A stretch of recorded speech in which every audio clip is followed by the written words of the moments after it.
ஜூலை 16 அன்றைக்கு நினைவு நாள். அந்த வீட்டில் குழந்தைக்கு படைத்து சாமி கும்பிடுகிறார்கள். என்னை சாப்பிட சொன்னார்கள். சாப்பிட்டு முடித்து விட்டு கொல்லைப்புறத்தில் கை கழுவ வந்தேன். அந்த அம்மா அண்ணே என்று கூப்பிட்டார். என்னம்மா?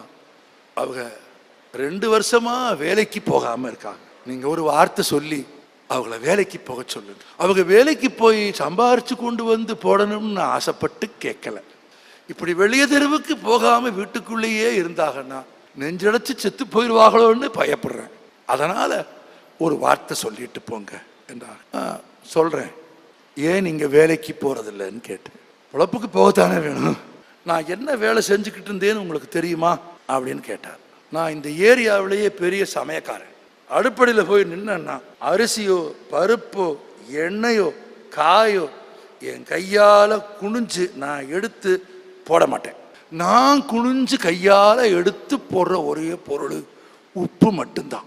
பிள்ளை போனதுக்கு பிறகு உப்பு நிக்கல, நான் எடுத்து போடுறேன், உப்பு கூடிருது. எயிற அடுப்புக்கு கீழே இருக்க நெருப்பை பார்த்தா என் பிள்ளை நினைப்பு வருது. நான் கேட்கிறேன், பெற்றால்தான் பிள்ளையா?